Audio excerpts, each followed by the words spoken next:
Tusako Friends of MC Mayor omuweereza waayo aweereza omuntu wa wansi okuyita ku mpewo zaayo ne ku TikTok ng'ayita mu kitongole ky'ekirwanirira eddembe ery'abasajja ekya Equity for Men. Kati abaami n'abakyala mwenna abalabi ba KBS TV bw'owate wavuluma na luli jangu ovulumane ne MC Mayor ku luno nga 12/7 wali enansana ganda ku meeting point. Tukeereko tulonda obupapula w'okuwangula ebirabo omuli fridge, flat screen ne ssente nkalu. Jangu onyumirwa endongo y'ebinyanyanyanya ne Suna Ben oseka oluserengende lw'abayimbi omuli acidic vocals Lili Puzzle Lunabe Bettina Namukasa Let's Cartel Victor Rosa The Agent Kabako Bazabaza Aizon T Tom D Bobby Brown ne Niro Biswanka Ashro Wempere banemeddewo ng'okuyingira mutwalo gumo VIP emitwalo ebiri emmeeza emitwalo 5 emmeeza VVIP akakane nga bino byonna biwagiddwa Salon and Sun Shoe Center Kuhama Balloon Power Center Skype Sewers and Travel Julu Quality Properties Dr. KG Buildings Tim Bakery Viva Organica Sylvia Auto Parts Natty Hands-On School of Skills Bulwanda Real Estate Friends of MC Mayor twesangeyo. Lwaki ebibiina ku ssaawa eno bimerukawo nnyo okusinga okugamba nti twegatte okyagera okusinga okugamba nti twegatte tulwanyise nakyemalira nga ku ssaawa eno bwe tuba nga tulabye ebibiina ebyenjawulo nga bistaginze nga bikuba nnyo national unity platform. Most of the politicians, the only hidden thing that they will not tell you, they are just money makers. Wabula omulamu nga tutongeza ekibiina eky'omuti gw'omuyembe oguyinza osiguka embuyaga essaawa yonna ne gugwa. DA plus front Democratic Alliance Front. Edda bwe twalinga tugamba 10 out of 100 times 360 nga tujja ne tusaza 0 ya wano ne yeno kati saza DN osigaze eddi ya wano eddi what EDF nti Mathias Mpuuga nsamba nga ayagala ennyo okusumulula abaana lwaki yandibadde erinnya lye lyandibadde involved ate ku balala abasibiddwa lwaki tasooka kubeera nga ayambako bali eri okuteebwa nga munnamateeka omutendeke era nga mu record omusango gwokka gwe yakawoza gwe guli nga bataru Muhammad Segirinya era lwe lunaku lwe yasooka okulabikako njagala kunoonya ow'ekitiibwa mu kubanja n'omusango gwange gwe njagala ntwale mu kkooti ndabe oba guntambulizaako. They are just money makers. They are businessmen. Sente bajja mu politics nga businessmen basajja bakozi ba nsimbi kyova olaba ono yajja okwesimbawo emityano omubaka Luzzi essaawa eno alangidde ebuvanjuba n'ebugwanjuba ewaka wasigalawo ewasinga Beyond the Newsroom gwe mukutu ogukuleetera ekyo ekisinga katiranga naffe ng'oyita ku noti 771 44 53 68 ne noti 744 26 41 57 na bino bikulu tetulanga bafere tetulanga basawo ba kinnansi n'abagwa mu koowa eryo mwebale kutuwagira. Thank you. Kale tukwebazaako gwe mulungi akyekumiddeko ku Beyond the Newsroom ne ku SRK Media webali kubanga munnange otambuza ensonga zonna nobeera nga osobola okumanya amawulire gatubadde tukuwa osobola okumanya ebifa mu ggwanga ate nga tubikutuusaako awo osobola okubeera nga tubitematema mu ngeri ey'ekisajja kikulu netubanga ate tubikutiusaako. Gwa commentinga nawa subscribinga okola kyamaanyi nnyo nasobola okubanga sharinga n'omulala webale nnyo webalire ddala. Salon Ranks Kalyango owendi okubeera nga ate nkutuusaako olunaku olwaleero. Emboozi nnyingi eziri mu wiiki eno nga twagala okubanga wiiki eno tugiwumbawumba. Olunaku olwokutaano Democratic Front ekibiina ky'owekitiibwa Mathias Mpuuga kyatongozebwa mu Nnyendo Masaka. Akyali wa kitiibwa ekitiibwa munnaye ekitiibwa nti kabaka yakimuwa tekimuvangako era njagala nnyo okubanga mpa abantu ebitiibwa byabwe okatereza ekyo nga bwe baabibawa sooka ondekedde no. Bigambo byabadde bingi ebyavudde sayidi eyo nga bikuba ekibiina kya National Unity Platform. Otwogerera ekibiina kya National Unity Platform kiri mu kamyufu kaayo era wetunaatuukira ennaku z'omwezi zigenda kubeera 15 omwezi ogujja kigenda kubeera kimaliriza okusunsula abantu bonna bagenda okubeera nga bateeka ku bukulembeze obw'enjawulo bagenda okubeera nga babakiikirira ku bukulembeze obw'enjawulo. Deno sooka obuze ku batulaba. Rex abatulaba balina osooka okumanya nti mu bibiina byonna ekibiina kya National Unity Platform kyekyokka ekitajje yadde olwataano ku ba aspirants oba abo abeegwanyiza ebifo eby'enjawulo okuba nga babyesimbako. Waliwo abantu abavuddeyo nga balaga nti sente nnyingi zo tetulina bukakafu nti sente nnyingi ezasabiddwa ekibiina kya National Unity Platform. Ebyo bulijjo babyogera naye omweyogeze takusuuza ki kayanziko. Omanyi gye banajjukirira okwebikka ng'obudde bukedde. Mbanirizaako abatulaba ku mukosi gwa Beyond the Newsroom kwoteeka ne SRK Media kimukola kya muwendo mungi. Nze Deni okubeera nga ate tukwasaganya ensonga ez'enjawulo ajejja ranks sasa okubeera nga onkyazizza bulijjo oyagala nnyo okubeera nga gwoli ku ntebe evuga ngambye olwaleero njagala nkuteeke kukabbinkana nange saagala beera dictator mu byenkola njagala olumu bankyazeekoko tumanye. Beno wiiki eno ebadde empanvu. Amawulire gabaddemu nga sige gali awo ag'amaanyi. Eggulu erya Kurthum ne Akram libaddemu mu wiiki eno nga limaliriza yasinga kukwatanya wiiki eringa eggwako. Kale eryo tugenda kuyitawo buyisi. Kurthum twagenza okumaliriza nga bayinza okuba nga baagala tukuba because omwami yalaga nti kiri fine. Era yalaze nti ajja tikasita tatyobodde takoze eki kiri fine okubeera nga twawukana. Batugamba n'obufumbo bwabwe yali project nga balina bye bayisaawo oba oliawo project yawedde nakyo kisoboka. By the way mu nsi ezimu most special races abawalabu be bantu abategekwa mbega ne bamukuteekamu omwana n'omu adoptinga nga naye yali mbega nga project omwana alina microchip nga akubega nga muto n'amaliriza nga avudde mu myaka 24 nga mutujja omukulu omutendeke ennyo naye ng'obadde nayise byo bya bulijjo ate era toweesiganga ekitonde kye bayita ekikazi in most mu mbeera ezimu okufumbirwa twali twakamala okuziika Shimuzaata wano tewayita na myezi 6 n'atandika enswa ne tugamba abaali bazirojjako dda. Anyway, Beno wagenze Masaka? Asagenze Masaka sabadde nabudde naye amawulire wagagoberedde ag'okutongoza ekibiina ki Democratic Front nga bwe guli omulimu gwange n'amawulire ate agwamu magwe nga nakeera nengenda mu klasi y'amawulire nengasoma ate nenga practicinga kati emyaka emeka 5 n'ogakolako nga bakusasula n'otuuka n'ogeesonyiwa ng'ate era okunsasula abatansasula abandi anabo mbagamba ranks wano wensinzira okugamba buli alina TV buli alina radio ng'okimanyi osasula omukozi emitwalo 10 2 3 4 5 paka ku miliyoni emu nozimusuubiza n'akola emyezi 6 8 9 10 mwaka gumu nga tomusasula bantu mmwe muli babi musaana kufa bubi ogenda bakolera ki muyigo osasula abakozi kubanga nabo baba na families balabirira si mwe mwabasomesa n'abazadde ababateekamu ekyo okutuuka ku ddala lye baba batuuseeko ekyamazima batuufu babasuubira kinene mu baana baabwe so sikko toggera biseera bya maaso by'abantu kati nno mulimu TV ezimu ne radio ezimu ng'omukozi bw'abanja bw'otandika okugamba nti otuuse ku sseribanja nga baggoba nenze awo saatuukawo nze nnyiiga mangu pandika resignation ne mbagamba ngenze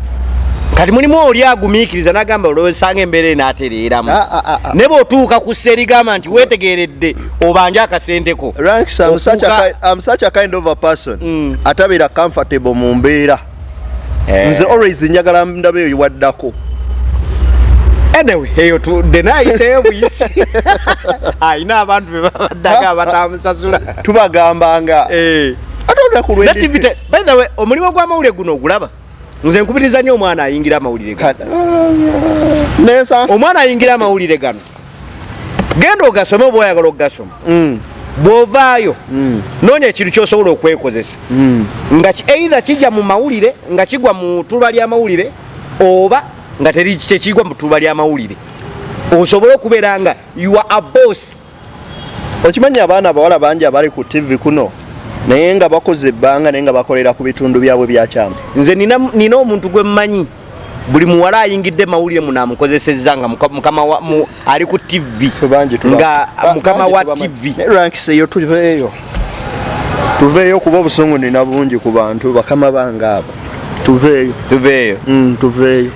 Anyway kakati Democratic Front yatongoza ekibiina kyayo mu bujjuvu because baava ne bakirangirira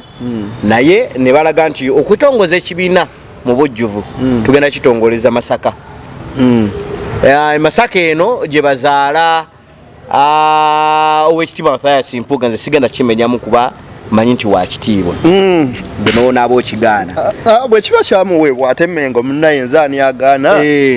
omuntu yeewayo n'agamba ffe twaweerereza Ssaabasajja Kabaka abalala baalinga mu bidongo nene nzijjukira nti myaka 13 emabega NTV yakola omutwe nti owekitiibwa akubiddwa amasasi ng'ali mu loogi ne muk'omusajja. Tugende ku YouTube channel ya NTV toba story yoteriyo 13 years ago bali baweereza Kabaka mu loogi. No, omuntu ogenda muloji deno omuntu ogenda muloji nati gomba obuzibu bwa mu buli bumu omuntu okubeera ow'ekitiibwa tekimujjako bitundu bye byakyama ate era omuntu okubeera ow'ekitiibwa tekimujjako nti ebitundu bye byekyama birina okusanyukamu. Andi kati lwakuba obuzibu bwe mulina nti bwe boogera ku mazima waliwo abadde batugamba abanuupu basiyazi tebalina bakazi ne bawasa ebiseera babimalidde mu kugenda mu kuwasa mu mbaga mubadde mwagala mukoleki ate kati abo omukazi wa gundi yanobye bali mu bwenzi biki mwagala abantu bakoleki. Omuntu ayogera ku kigambo ky'embaga because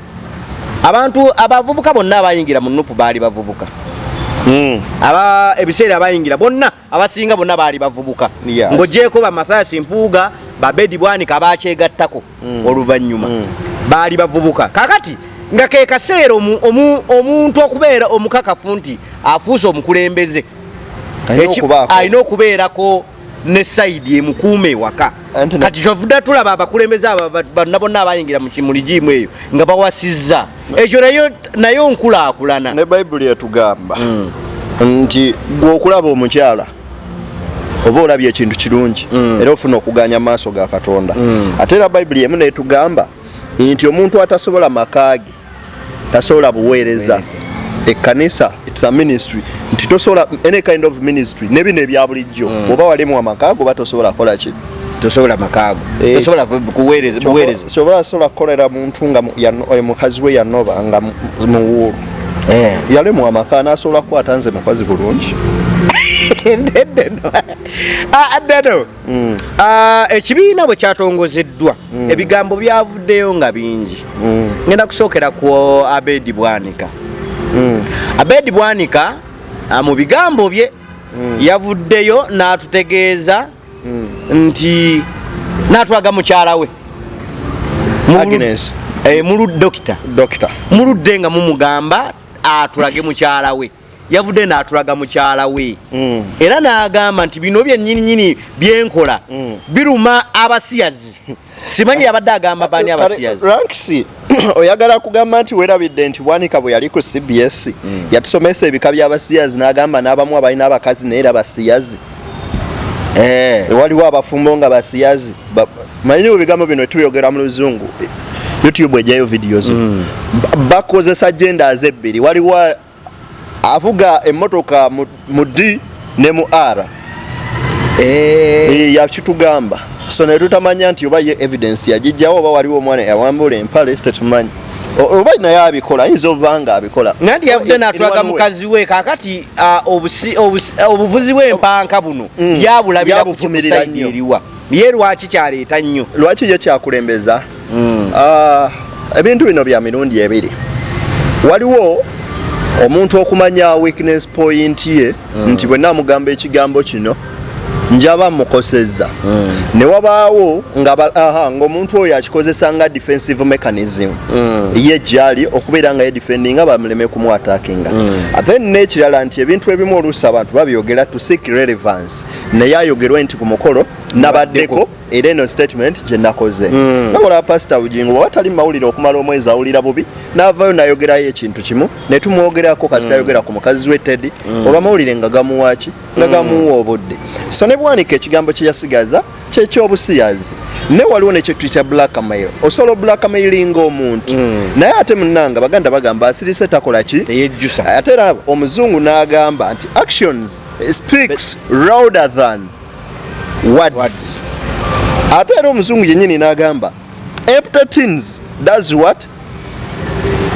makes noise. kati ani empty tin ya omuntu yenna ranks omuntu yenna omukulu era anoonya obukulembeze ebintu bye twadde tumusuubiramu kyabadde kirungi otwanjulira mukyala we era n'akubiriza abavubuka bagambe nti kirungi okuwasa mu myaka egy'ekivubuka muzimba amaka ng'empagi ezimbibwako ki obukulembeze ekyo tuba tukirabiddeko nga kyakulabirako kirungi erifa abavubuka abato oba oliawo abeegomba bannabyabufuzi abalinga abo wabula omulabwa nga tutongeza ekibiina eky'omuti gw'omuyembe oguyinza osiguka embuyaga essaawa yonna ne gugwa lwaki gusigukulukuka emiti gigwa feka tulinayo omuti gwadda kati weeguli bwe wayitangako okukuba ng'ogende wamwe nagyo gyonna gikyaliyo egimu gigwa kyenkugamba ebyo rax eyo tugendagendayo Democratic Front DA plus DF equals to what? DA plus Front Democratic Alliance Front. Edda bwe twalinga tugamba 10 out of 100 times 360 nga tujja ne tusaza 0 ya wano ne yeno kati saza DN osigaze D ya wano Edi what? EDF.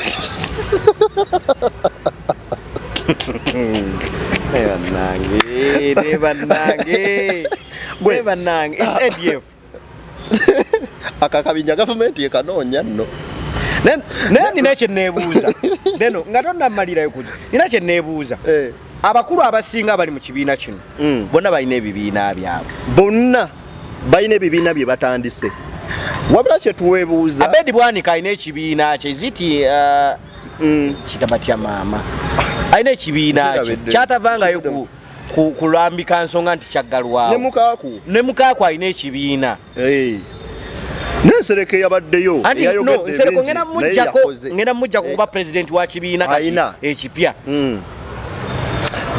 so Rex mbadde nkyakugamba nti message gye twadde tusuubira mu Dr. Abed Bwanika n'ababadde ba speakers b'olunaku olwajjo twadde twagala kutwanjulira strategy kyempya ze baleese mu DF ezitabadde mu bibiina by'opposition ebya wanene ebirala byonna bo gye baleeseyo okugjako agambibwa okuba nakyemalira General Museveni ne bw'oba ofeelinze okubeera ng'olayinga down strategies z'oleese n'otandika okuvuma oli abadde nga omutwe omukulu mu kubeera nga anoonya okutuuka ku buwanguzi oba okuwa bannayuganda obuwanguzi abakkiriza era bba bagamba nti ffe we tuli mu mbeera yakunyigirizibwa kitegeeza gwe omulamu wagwo omutuufu tozze kuggyako oli ali ku ntebe wabula ozze kulwanyisa ate abakola ki abalwanyisa oli ekitegeeza kakati kino tukiyita opposition fighting opposition not but the opposition fighting the state ate kati kino tukise mu bracket them kaklik yako it's purposely formed to fight no statement zonna waziwulidde ajezeesigamira ekibiina kya Democratic Front kyazze kulwanyisa National Unity Platform definitely instead of NRM. Omanyi General Museveni yagamba wanatuukira 2026 nga opposition yagimazeewo UPCA yasooka negenda DP Mauna assigninga contract Minister Mulamba kati kiriwo ekirala awo kyegase FDC yagitwala FDC yagitwala neyawukanamu Besigye Kiridde Katonga wuno kati baleese PFF abakirizza mu ideologies z'ekibiina FDC ekyali kiyimiriddwako Kanokiza Besigye kibiina kyekirala gwe deno kitegeeza ebigambo bya General M7 biringa ebituukirira bwe tugenda mu bigambo abantu bye baze boogera nti Oweekitiibwa Mathias Mpuuga is a general state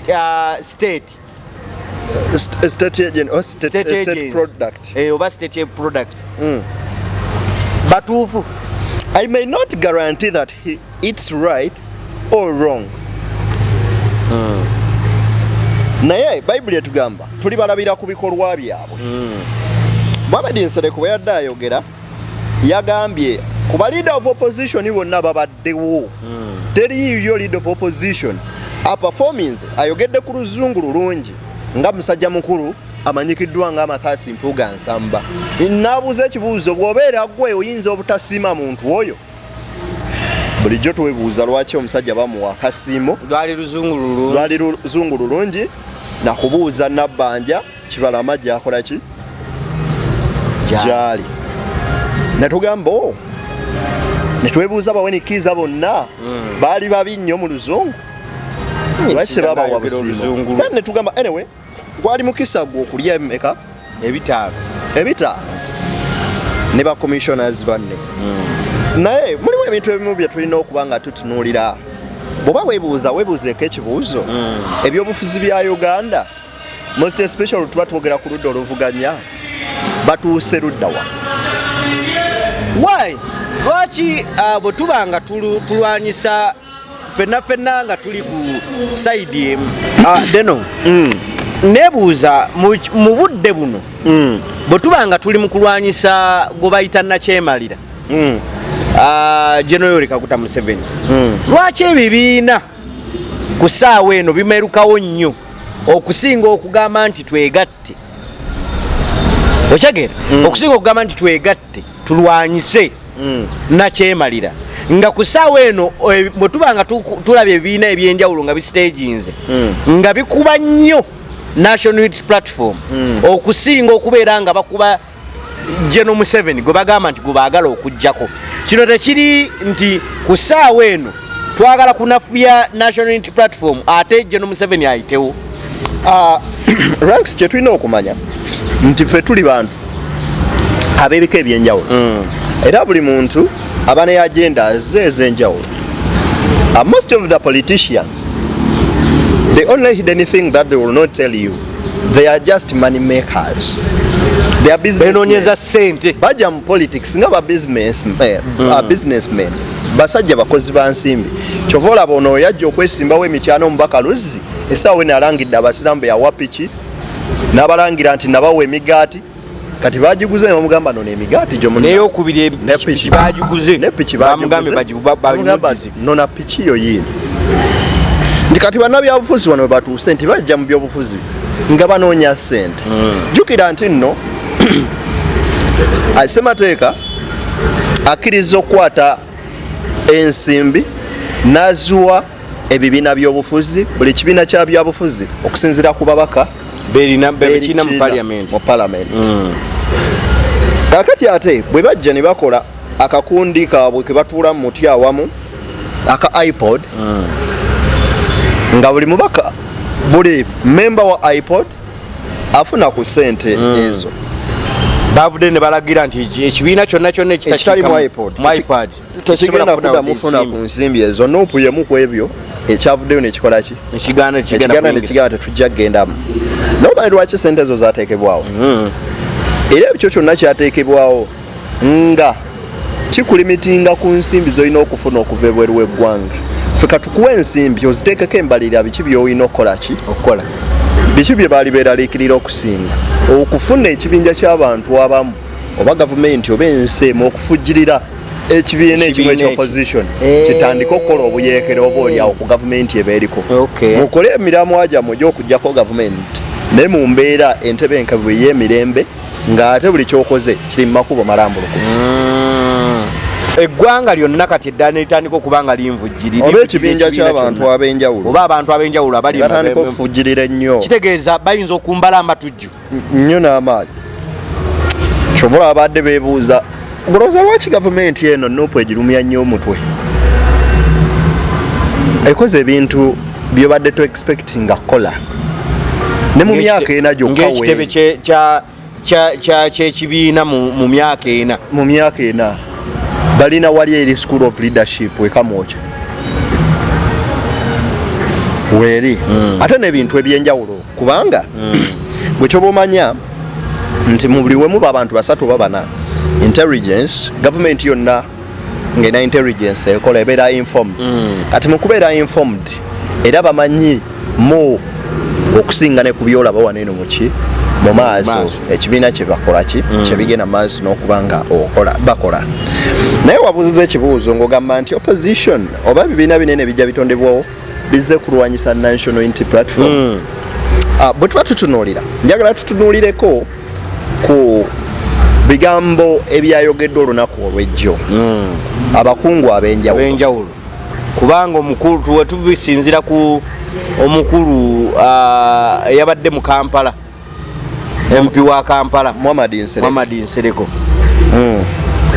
ebigambo bye yavuddeyo okubeera ng'ayogera byonna byabadde bikuba ekibiina kya National Unity Platform tho nga naye ye muntu omu yavuddeyo n'akola ekibiina ne bamuwa obwesente bw'ekibiina ekyo nga ku ssaawa eno naye alaga nti ekizibu kya Uganda General M7 kyokka ate mu kizibu kya General M7 otandise okukuba ekibiina ekimu kyolaba nga kiruulinga tekikakkanya nnyo kati okutandikira ne ku Muhammad Nsereko yagenze n'ategeeza mbu ekibiina kya National Unity Platform NUP kali awo ka banch k'abajokers oba abasaagamu busaazi ne mutunuulira bwe nti ate ye nendaba nga asaaga nnyo n'okusinga National Unity Platform lwaki nga bwe badde esaaga lwaki Muhammad Nsereko ku bbanga lyamaze e Kampala wano biki byakoze bye tugamba nti transforming Kampala into a better city compared ku bibuga ebirala bwe tuba tubitunuuliddemukko yaleeta etteeka mu the last 10 years yaleeta etteeka erya computer misuse lituyambye ki nga ffe banna Kampala tebakyasobola kuvuma ku computer direct ng'oli bwayimirira ku mutimbagano nga guno n'akuvuma buli lunaku fulufiga akeera kuvuma ku UCC okugundi ku Soroti UCC diro yali egaddewo Soroti TV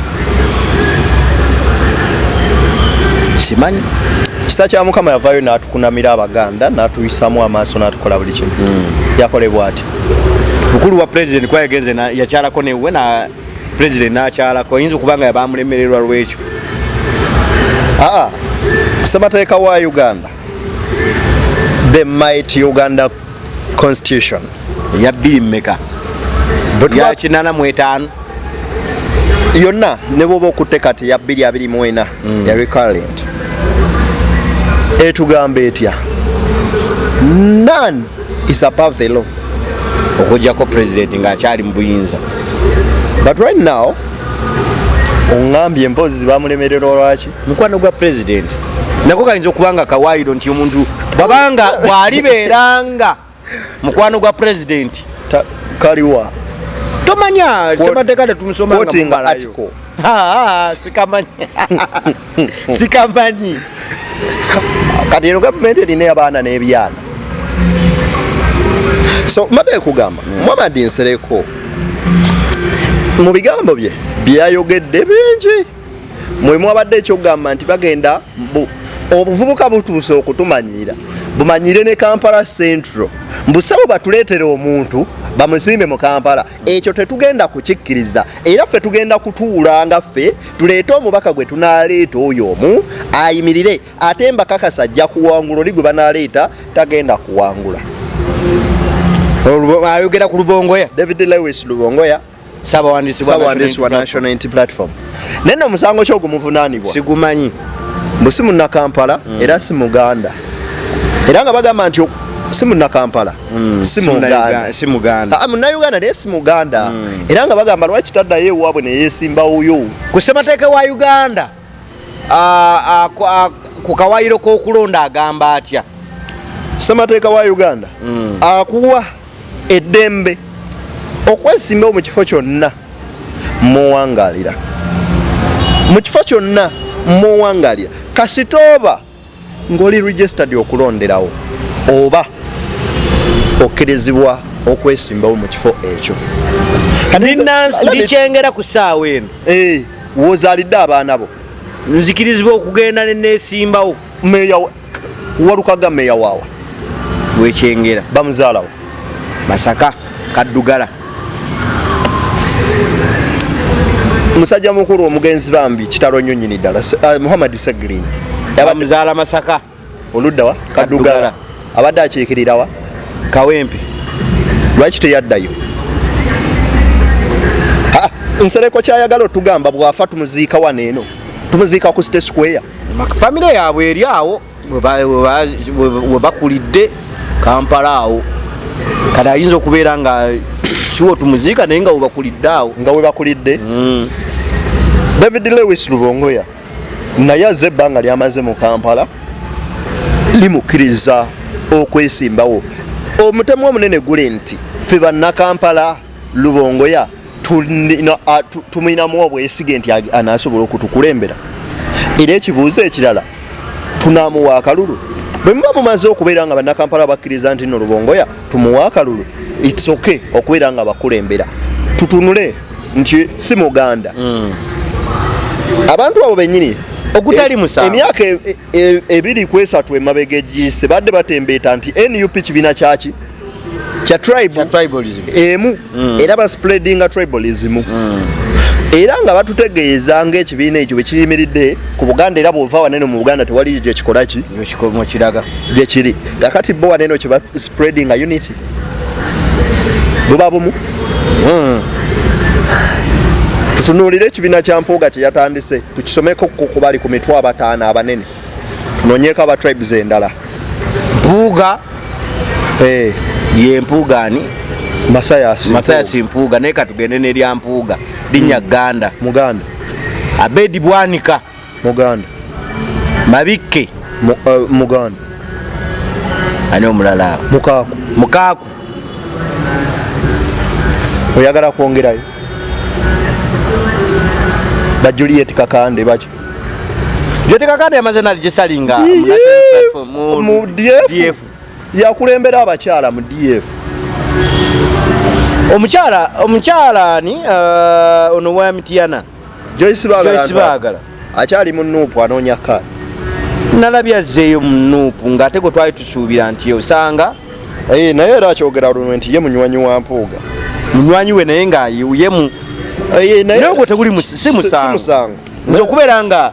tuyinza okuba nga tetugatta nzikiriza yabyabufuzi naye nga ate mukwano naye nga tetukkiriziganya mu byabufuzi it's okay naye ranks mbadde nkulaga nti bino bye bazze bapreachinga ng'era bye bagamba abantu ba Muhammad Nsereko ne banne ebbanga ddene ne kati omusajja ba province wrong akugamba nti wane Kampala tusobola okuleeta mu Kampala Central ne tuleetawo wani ow'embalala ate nga si yasoose okujja ne yeesimbawo ng'avudde ewaabwe ng'atazaalibwa ffe mwetulinga tubadde wano eno nze nina n'abaana bakazi bange bo bamanyi bazaalibwa nateete nga tebamanyi waka mu kyalo wano we bamanyi weewaabwe we bakulidde ali myaka 25 ogambe kitaawe si mutuuze teyeesimbawo mutuuze ffenna tulina abeethawe ssemateeka ono yennyini atuwa eddembe n'omwaganya okutambula mu ggwanga lino freely okugenda okufuna obutuuze ewantu ewalala sobola okuvaano neŋŋenda eggulu nenfuna nenzimbayo akasiisira kange nemala neneesimbawo butereevu nnyo nnyini ddala n'ofuuka waawo omutuuze omulungi ffe manyi abalaala ewaffe eyo bangi ne bajjanga jajjange n'abakozesa bamu babayitanga baluuma yajjanga asimba luuma oluggo n'atuuka bangi nnyo naye kaakati batuuze munnanga abamu yabawane ku mataka bangi tetulina balugwala ewaka ng'ogamba bawaka so kakati okwesosola mawanga n'okukola ebintu ebyefaananyiriza bwe biti mpaawo nakimu ranks kyebigenda kutugattako nga bannayuganda wabula ekintu kye tulina otunuulira obutya bwe tugenda okuzimba eggwanga lyaffe tusobole okubeera nga tufuna uganda eyawamu era eyeyagaza kubanga ebinyigiriza omukyoli ebinyigiriza omuganda ebinyigiriza omunankole byebinyigiriza n'omuganda n'omukiga n'omuganda so kati bwe tuba tukulakulanyiza ensi etuyambira wamu kakati uganda eno by the way Kampala ye Buganda n'ekyagiisa Buganda kwali kuŋŋaanya ensi yange mu Uganda Buganda omu babiri basatu ne beegattira wamu ne bassa kimu ne bafuna Obuganda ne bafuuka Abaganda kivula n'abo abakayenna abamu kasibwe kapowa neno juzi yali abagamba bamukaaku nti balundi era nga abannyonnyola benne babakayibanda aji yagaba kati amawanga g'abantu information teribula ate terikaddiwa buli kaseera eribeera valid so ranks mu bintu ebirala Mpuuga bye bamwogeddeko era bye yayogedde nti ye bwe yayimirira ku fulo ya palamenti nayogera oluzungu lungi n'abanja Kibalama n'abaana abalala era n'aleeta olukalala lw'abaana n'asoma n'amateeka n'agenda mu kkomera n'ajjayo Seggirinya banupu ne babuuza yavuddeyo atya wano wembuliza ekibuuzo akireewo Kivumbi ne banna abali Masaka bwe baali basomerwa omusango ogwo Oweekitiibwa omulamuzi yasoma nga bali mu kusiba abaana abo abamu ku abo kwaliko amannya nti okuziika gundi ani Pascal mbu baakuba Abed Bwanika ne bamusikako n'akazindaalo ne bajja ne bakuba bannamawulire ne babagirayo n'obwambe era ne bodegaadi wa Mpuuga yakubwa ne batwala ne jaketi sweta n'emitwalo 20 naffe we twebuuliza batuweeyo vidiyo emu ng'abaana abo bakola ebintu ebyo kubanga everything what was done on that day it was on camera nga tetunalabayo clip yaddeemu ezze neekola bwetyo then ranks ekintu kyetulina okwebuuza ranks ekirala kyetulina okuba nga twebuuza nti Mathias Mpuuga nsamba nga ayagala ennyo okusumulula abaana lwaki yandibadde erinnya lye lyandibadde involved ate ku balala abasibiddwa lwaki tasooka kubeera ng'ayambako bali ery'okuteebwa nga munnamateeka omutendeke era nga mu rekodi omusango gwokka gwe yakawoza gwe guli nga bataru Muhammad Seggirinya era lwe lunaku lwe yasooka okulabikako njagala kunoonya Oweekitiibwa kuba njalina omusango gwange gwe njagala ntwale mu kkooti ndabe oba guntambulizaako katusabe nnyo manyi ne balooya bano buli omu abaira ne Elias mwatambulira yayinza oba atambulira mu byabufuzi nga togosibwa byabufuzi abamu ba constitutional lawyer nga boolaba Lukwago waliwo abamu nga yadelingira mu mataka n'ebintu ebirala mulala nga wa human rights and so on bangamba ali nnyo mu mataka so kati kisinziira musango kigojja okubeera ng'otwalayo naye bw'oba olina gwe abakubbye TV ewaka noonya omulala oba bakubbye olusanvu kati aw'ebitaano abajja kuya so ebibiina bino kati tulina kukola ki okubeera nga abantu bwe bati okubeera nga ebibiina bwe biti bisobola okubeera nga ati si bisobola okuba nga bikwatagana at least tulabeyoko nga omulundi guno nga tulabyeko ekibi opposition ngereesa omuntu omu olaba ranks ebibiina bineno bijja ne ideologies zaabyo nezitabigoberera DF eyo nga bagitandika batugambye nti bo bakiririza mu kutuula wansi w'omuti ne bateesa ne bajja n'omubaka omu era nga bo bagamba gwe mulamwa gwabwe bagenda kutunamu n'ebibiina ebibeegattako baleetenga omukulembeze atya omu mu buli kifo kye bagenda okubeera nga bamusimbako which is a good idea naye ekibuuzo kiri nti bagenda following ekintu ekyo ng'olwedde saawa eno bamaze okutandika okubeera nga beerumaluma nga balwana ne gye bavudde ekibuuzo kibuuzizza nga kirungi nnyo ne badenda kubuuza ekibuuzo ranks golowooza lwaki abayita ba prominent politicians wano eno mu ggwanga Uganda era nga bo bagamba bwe batali ebyobufuzi by'eggwanga lino teribeerawo essaawa eno bwe tubatunuulira batonze ebibiina ate ne bava mu bibiina bye babaddemu at least ekitini ennyo bisatu buli aliwo ng'aludde wano emyaka 10 n'egi Nsereko tagirangako kadi NRM kwe yasookera ali luddawa bakita batya green biki najja ku independent kati yaleese eno ecological simanya party biki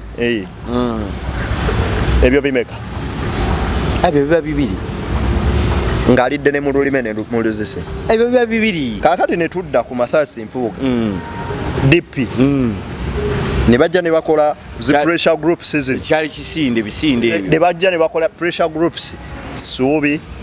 simanya ki Buganda biki Buganda ku ntikko bavuddeeyo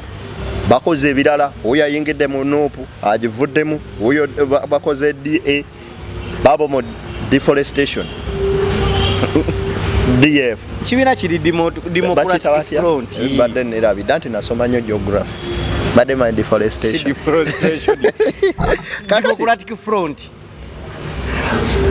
but are they democratic? I think are they because democratic? olaba nti akakiiko kaabyo kakabaka okuva ku ntikko waggulu nga bakatulaze Mpuuga mulimu n'abakyala so right kalimu n'abakyala that is gender balance not democracy democracy oluzungu balwerunta wa democracy ebeera engabanya y'obuyinza mu bwenkanya n'okugerereza mu bintu eby'emirembe giriwa ng'ovoola banno so ekituufu kiri nti tetugenda keera tulabeyo olunaku yadde olwo nga opposition yegasse wamu negamba katulete omukulembeze omu mu kifo tekigenda soboka why ku kalulu k'ekawempa kaleeta Nalukoola ekibiina kye bayita ekya Mugisha Muntu kyali kireese omuntu waakyo ne kisalawo ne kigamba wabanga Nalukoola waali fe omuntu waffe tumuggyeeyo kitegeeza kyawagira Nalukoola mirundi emeka gy'olabye Mugisha Muntu ku kitebe kya National Unity Platform? Mingi. Lwaki? Simanyi. Kolagana kyeri wakati waabwe. Goso okiŋŋamba simanyi. Bakiririza in the same ideology oba oliawo n'ekibiina kya National Unity Platform. Ate era n'ekirala aba DP ne FDC abaleeta baafuna obululu bumeka. Bubale. Waliwo gw'olaba opponent nga togenda musimbako. Ng'olwedde omulaba standing okubeera ng'atwala ekifo ekyo. Nalukoola yali watha okubeera omubaka wa Kawempe. Era yali outstanding ku bonna bacandidates abali beesimbye mu biseera ebyo. Like it or not, Nalukoola yali mulungi ku banne. Kale yali mulungi okusukkulumako ku banne. Naye nabo nga baali baki? Balungi. So, ebibiina bino eno tebisobola olw'ensonga Bannayuganda omulamwa gwabwe omukulu ogusinga gwakulya. Tulwanira kifo kya leader of opposition mu parliament. Abamu bakirwanira naye abamu si kye balwanira ate. Ebibiina ebimu bigamba ne bwetwala ababaka aba babiri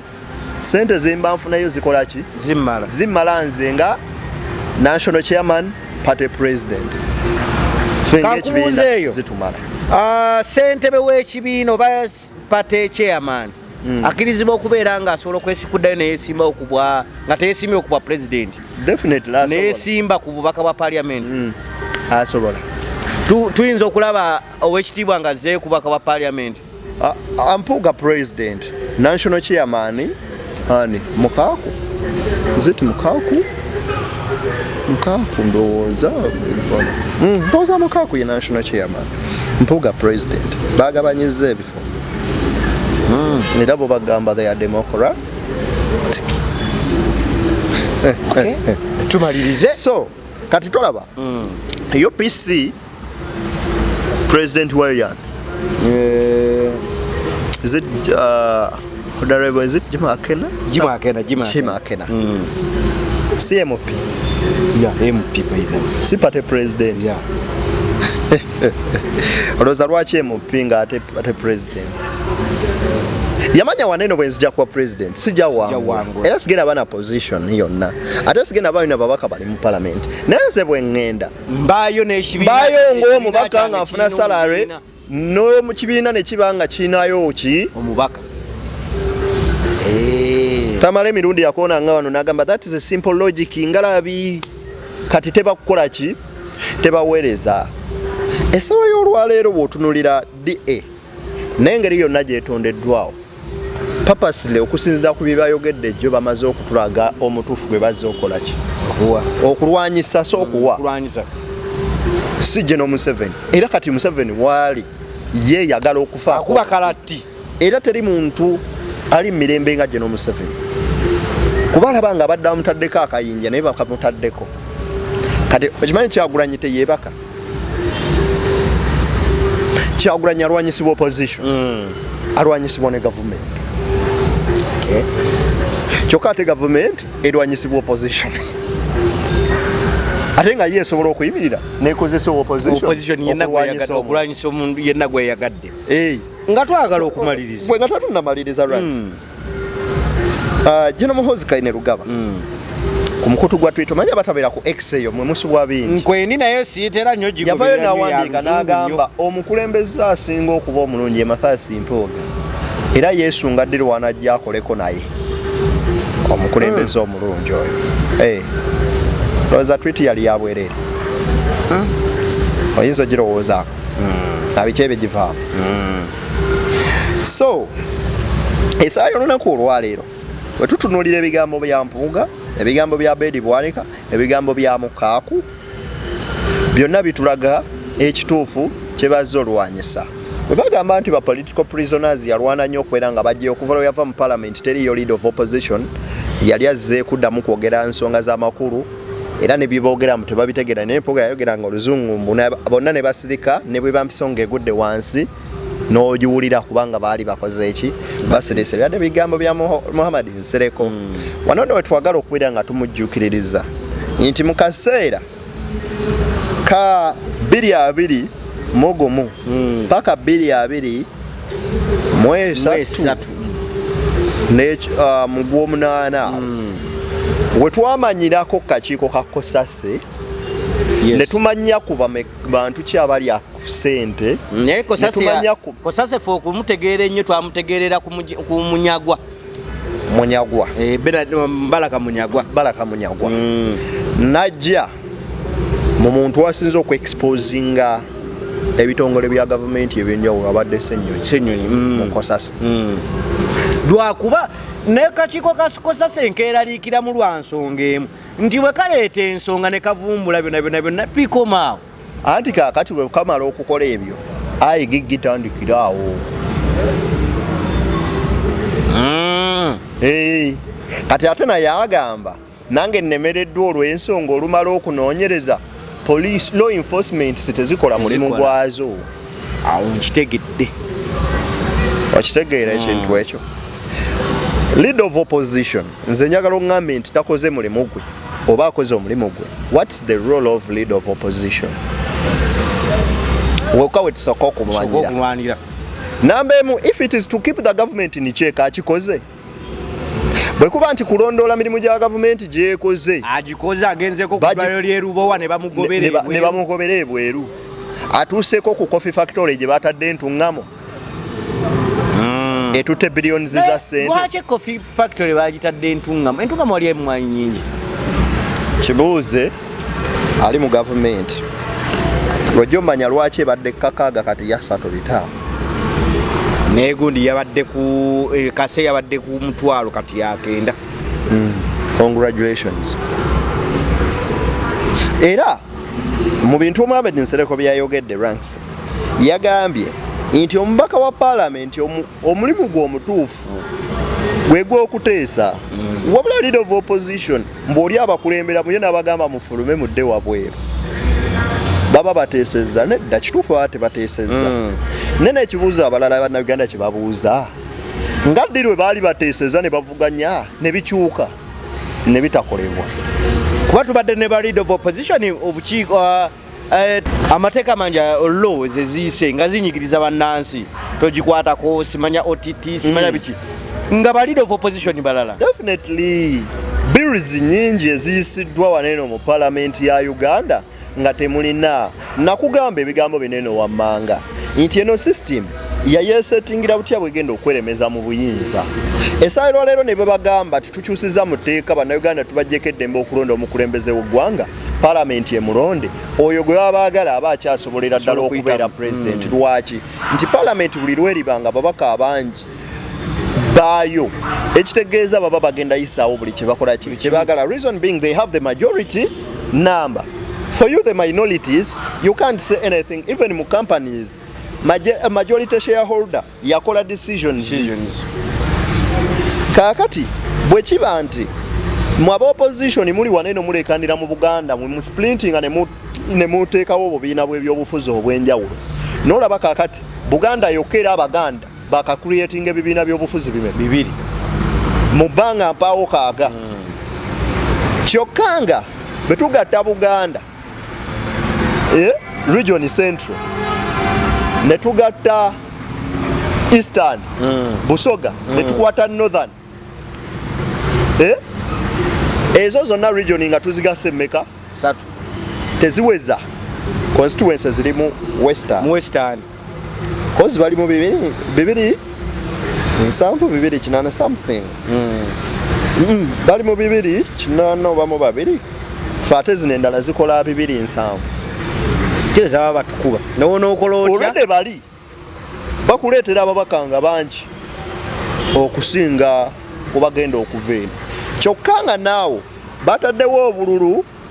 buno obw'abavubuka n'obwalondeddwa n'abakadde. Kaluka abavubuka enalemu yavudde nerangira nti yakawangudde naddala mu Buganda wano abasinga obungi bavubuka. Naye nga twabirabyeko kuba nayitakawo ku Salama Road ng'ekiri awo tekifumba. Naye nalikaawo Uganda nassera embeera ne tugiraba nga bayita n'abaana b'amasomero. Ne wano e Kawempe basimbira ddala layini abaana b'amasomero ng'ate babakuuma bulungi. So akaseera kagenda kutuuka balonde ba MP abakiikirira abaliko obulemu n'abalala bonna bagenda va mu baliwa ab'amagye abakiikirira abakadde n'abalala. That's almost 18 MPs abagenda okubanga balondebwa naye nga balondeddwa abantu banene abakalondebwa bagende mu parliament. Previously that's 18 MPs abatali compromise abataliko kantu konna abaliyo nga ba NRM. Kakati bwogattako eri mu western opposition ne bwefunayo banna nereeta 264 ogenda ku musinga 264 plus 18. Nze nno waliwo lwentuka ne ŋŋamba nti oba okulonda kuno tukuveeko kyandibadde kirungi naye President M7 ebintu ebimu bye muwagaddeko gwe ne woolaba mbu there is no democracy yafubye okusiiga ekifaananyi ebweru w'eggwanga nti there is democracy. Kubateekawo okulonda ate ne mutakuzira mwaba abagamba tewali democracy ne mutakuzira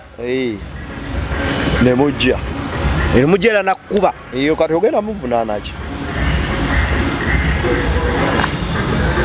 eno olwo tukole ki bali wammwe. First and foremost tulina okuddayo ku drawing board.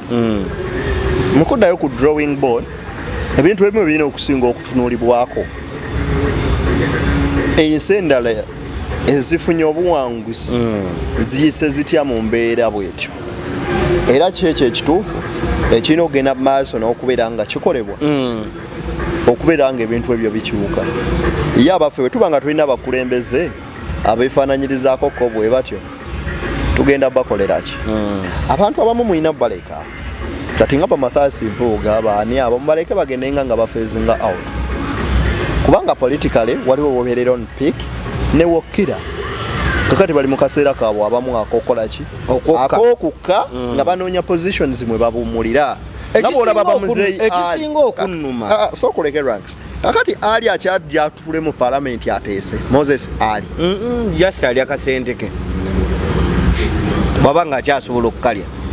naye ekisinga okunnuma ddeno ebintu byonna ebyo etolodde biri mu Buganda. Tosobola kusanga Munyolo ng'ali ku Munyolo munnaatulugunya. Tosobola kusanga Mugisu ng'ali ku Mugisu munnaatulugunya.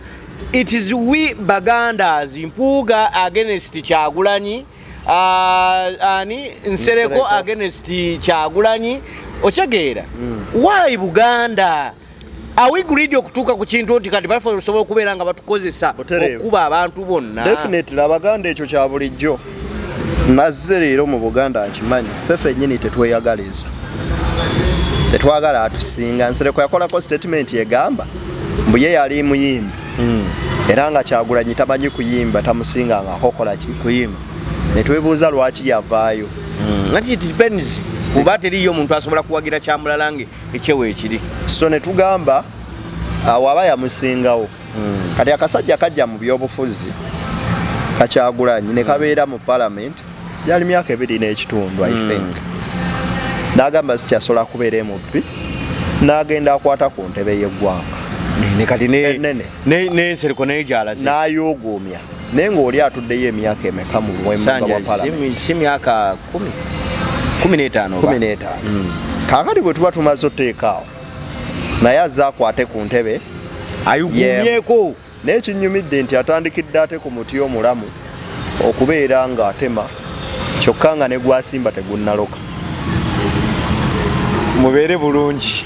nze mbatadde kale mbagaliza bye munjagaliza banywanyi tusinkane nga Mungu akirizza subscribing ku channel like ngo sharing endowooza eyo bwe beekuyisiza bubi guma nakyo muntu wabula okkirizibwa okuwabula oba oli awo okuteesa naawe kyoteesa nga gwe omuntu ase kinoomu okwagala ensi yo teri ajja kukutuma kyabuwaze okwagala eggwanga lyo n'okwagala muntu munno Abaganda balina enkwe tebaagaliza Abaganda babi nnyo ng'osanze oyo omubi ne bw'osanga omulungi ng'osanze koze erijere ekikaggwa mubeere bulungi mweraba